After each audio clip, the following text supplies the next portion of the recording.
Hello la famille, salut à tous et bienvenue dans cette nouvelle vidéo, j'espère que vous allez tous très bien. Aujourd'hui, on se retrouve pour parler d'une polémique qui secoue déjà la Coupe du Monde 2026 et qui pourrait bien changer le football pour toujours. Imaginez un instant, un joueur expulsé non pas pour une faute dangereuse ou un geste violent, mais simplement pour avoir parlé en se cachant la bouche. Cela paraît incroyable, et pourtant c'est exactement ce qui s'est passé lors du match entre le Paraguay et la Turquie.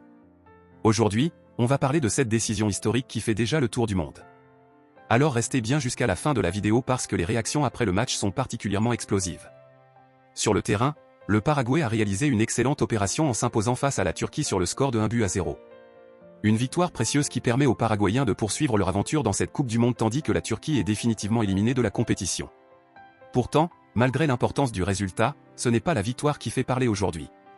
Tous les regards sont tournés vers Miguel Almirón, le capitaine paraguayen, qui est devenu malgré lui le premier joueur de l'histoire à être expulsé en Coupe du Monde en application d'une nouvelle règle surnommée la loi Vinicius Junior. L'action se déroule juste avant la mi-temps. Lors d'un échange avec le défenseur turc Ömer Müldür, Miguel Almirón est aperçu en train de parler tout en cachant volontairement sa bouche avec sa main. Un geste très fréquent dans le football moderne. Depuis plusieurs années, de nombreux joueurs utilisent cette technique pour empêcher les caméras ou les spécialistes de lecture labiale de comprendre leurs paroles. Mais cette fois, la situation va prendre une tournure totalement inattendue. Alerté par le joueur turc puis par l'assistance vidéo, l'arbitre est invité à revoir les images. Après quelques instants de vérification, il prend une décision qui va immédiatement provoquer la stupeur générale. Carton rouge direct pour Miguel Almirón. Le stade est surpris, les joueurs paraguayens sont furieux et les réseaux sociaux s'enflamment presque instantanément. Personne ne s'attendait à voir une telle sanction dans une rencontre de Coupe du Monde. Pour comprendre cette décision, il faut revenir sur l'origine de cette nouvelle règle. Depuis plusieurs années, la FIFA et l'IFAB cherchent à lutter plus efficacement contre les insultes, les propos racistes et les comportements discriminatoires sur les terrains. Le problème est que de nombreux incidents restent impossibles à vérifier parce que les joueurs cachent leurs lèvres lorsqu'ils parlent. Cette difficulté a poussé les instances du football à réfléchir à une solution plus radicale. Selon plusieurs observateurs, l'affaire impliquant Vinicius Junior lors d'une rencontre entre le Real Madrid et Benfica aurait accéléré cette réflexion. Lors de cette polémique, des accusations de propos racistes avaient émergé mais il était devenu impossible de déterminer précisément ce qui avait été dit puisque certains échanges avaient eu lieu en cachant la bouche. Face à ce type de situation, les dirigeants du football ont décidé de durcir les règles. Le principe est simple mais très controversé.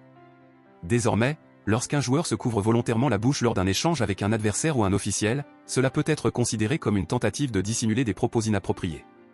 Cette approche repose sur une forme de présomption de culpabilité qui divise déjà énormément le monde du football. Pour certains, il s'agit d'un outil indispensable pour lutter contre les discriminations. Pour d'autres, cette règle va beaucoup trop loin. Du côté du Paraguay, la colère est immense. Après la rencontre, le sélectionneur Gustavo Alfaro n'a pas caché son incompréhension. Il a déclaré avoir du mal à reconnaître le football actuel avec toutes ces nouvelles règles. Selon lui, les matchs devraient être décidés par la qualité du jeu et non par des interprétations aussi sévères du règlement. Ces déclarations ont rapidement fait le tour des médias internationaux. Cette frustration est d'autant plus forte que Miguel Almirón avait déjà été impliqué dans une autre première réglementaire depuis le début du tournoi. Lors d'un précédent match contre les États-Unis, une intervention du VAR avait permis de corriger une décision arbitrale grâce à une nouvelle règle concernant l'erreur d'identité. Finalement, la sanction avait été retournée contre Almirón lui-même après révision des images. 2 matchs, 2 nouvelles règles FIFA appliquées, et désormais une expulsion historique. Beaucoup de supporters paraguayens estiment que leur capitaine est devenu malgré lui le symbole des expérimentations arbitrales de cette Coupe du Monde. Mais tout le monde n'est pas d'accord avec cette vision. Dans plusieurs médias espagnols et anglais, cette décision est au contraire saluée. Certains journalistes considèrent que cette règle représente une avancée importante pour protéger les joueurs et lutter plus efficacement contre les comportements discriminatoires.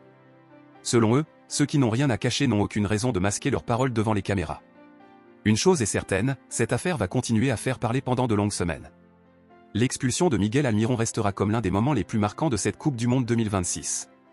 Elle ouvre également un immense débat sur l'avenir du football et sur la place que doivent prendre les nouvelles technologies et les nouveaux règlements dans le jeu.